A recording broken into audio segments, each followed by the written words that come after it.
Hello beautiful people, welcome back to my YouTube channel. It's me Yojana. ఈరోజు మనకు ఈషా ఫౌండేషన్కి వెళ్తున్నాం. ఈ వీడియోలో ఈషా ఫౌండేషన్ ఎక్కడుంది, మన తెలుగు రాష్ట్రం నుంచి ఈషా ఫౌండేషన్కి ఎలా వెళ్ళాలి, ఇక్కడ ఎలా స్టే చేయాలి, ఈ విషయాలు అన్నీ చెప్తాను రండి. నేను తిరుపతి నుండి కోయంబత్తూర్కి ట్రైన్లో వెళ్ళాను. ఆ ట్రైన్ డీటెయిల్స్ అన్నీ మీకు నేను డిస్క్రిప్షన్లో ఇస్తాను. మన తెలుగు రాష్ట్రం నుండి ఎలా వెళ్ళాలో చూద్దాం రండి. కోయంబత్తూర్ నుంచి ఇంటర్నేషనల్ ఎయిర్పోర్ట్స్ ఉన్నాయి. హైదరాబాద్, వైజాగ్, విజయవాడ, తిరుపతి నుండి కోయంబత్తూర్కి డైరెక్ట్ ఫ్లైట్స్ ఉన్నాయి. కోయంబత్తూర్ ఎయిర్పోర్ట్లో దిగాక అక్కడ క్యాబ్స్ తీసుకుంటే డైరెక్ట్ ఈషా ఫౌండేషన్కి వెళ్ళొచ్చు. మన తెలుగు రాష్ట్రం నుంచి డైరెక్ట్ కోయంబత్తూర్ ట్రైన్స్ అయితే అవైలబుల్గా ఉన్నాయి. డిస్క్రిప్షన్లో ఇస్తాను చూడండి. బస్ నుండి 1.5 కిలోమీటర్స్, రైల్వే నుంచి 3 కిలోమీటర్స్ డిస్టెన్స్ అయితే ఉంటుంది. బస్ టికెట్ అయితే 40 రూపీస్. అదే క్యాబ్లో వెళ్ళాలంటే 1000 to 1200, ఆటోలో వెళ్ళాలంటే 700 to 800 ఛార్జ్ అయితే చేస్తారు. Coimbatore to Isha foundation 1 hour bus journey అయితే ఉంటుంది. అండ్ కోయంబత్తూర్కి వెళ్ళే దారిలో కోకోనట్ ట్రీస్ అనేది చాలా బాగా ఉంది. బస్ ఆదియోగి స్టాచ్యూ దగ్గర ఆగుతుంది.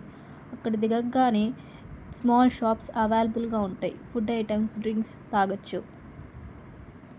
ఇప్పుడు మనం ఆదియోగి శిల్పం దగ్గరికి వెళ్దాం రండి. అక్కడికి వెళ్ళడానికి ఎడ్ల బండి ఉంది, మినీ వ్యాన్ ఉంది, లేదా బై వాక్ కూడా వెళ్ళొచ్చు. 1 కిలోమీటర్ ఉంటుంది. మేమైతే ఎడ్ల బండి మీద ఎక్కాం. దీని ప్రైస్ వచ్చి 10 రూపీస్. మినీ వ్యాన్ ప్రైస్ కూడా 10 రూపీస్.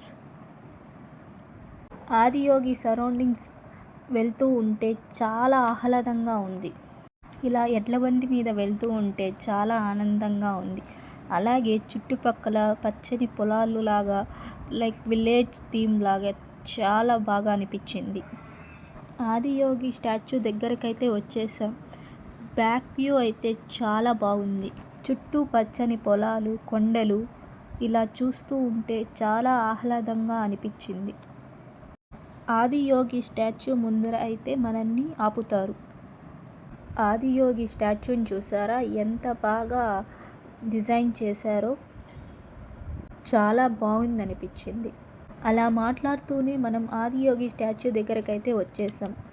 ఆ ఆదియోగి స్టాచ్యూ వెళ్ళే ముందు చుట్టూరు అయితే ఫ్లవర్స్ ట్రీస్ అయితే పెట్టున్నారు.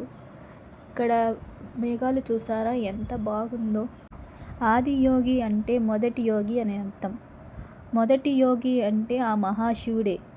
దీనిని నిర్మించింది అందరూ సద్గురుగా పిలుచుకునే జగ్గి వాసుదేవ్ గారు.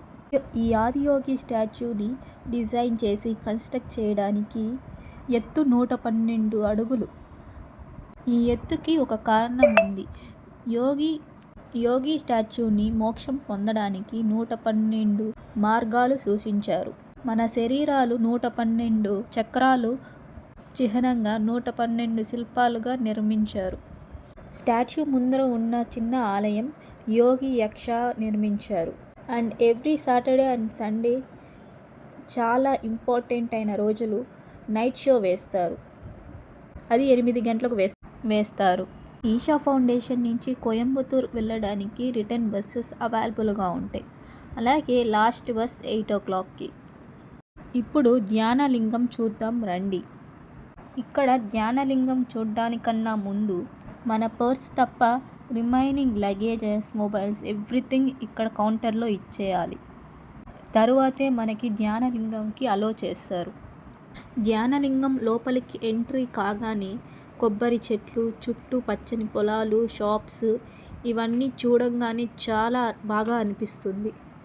అలాగే జ్ఞానలింగం లోపలికి కెమెరా అలో లేదు కాబట్టి నేను యూట్యూబ్లో తీసిన క్లిప్స్ కొన్ని యాడ్ చేసి వాయిస్ ఓవర్ ఇస్తున్నాను.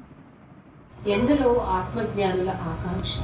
ఇది ప్రపంచంలోని అతిపెద్ద పాదరస ఆధారిత సజీవ లింగం. సద్గురుచే ప్రాణ ప్రతిష్ఠ ద్వారా ప్రతిష్ఠీకరించబడిన ఈ లింగంలో 7 చక్రాలు అత్యున్నత స్థాయిలో శక్తీకరింపబడి ఉన్నాయి.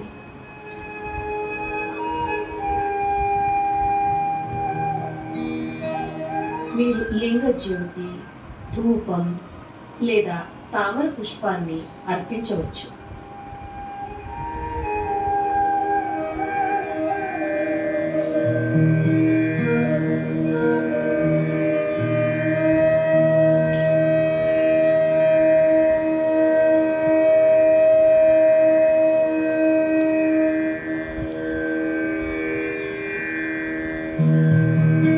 ధ్యానలింగం దివ్య శక్తులను స్వీకరించడానికి కాళ్ళు మడుచుకుని కూర్చుని అరచేతులు పైకి తెరిచి ఉంచి లింగంపై కొన్ని నిమిషాల పాటు దృష్టి నిలిపి తర్వాత కళ్ళు మూసుకుని కూర్చోండి.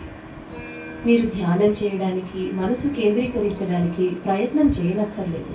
ఆ స్థలం ఎలాంటిదంటే ధ్యానం సహజంగానే జరిగిపోతుంది. ధ్యానలింగ పరిసరాల్లో ఫోటోలు తీయవద్దు. గుడి లోపలికి ఎప్పుడు వెళ్ళాలో, ఎప్పుడు బయటికి రావాలో మీకు తెలియడానికి 1 గంట మ్రోగించబడుతుంది.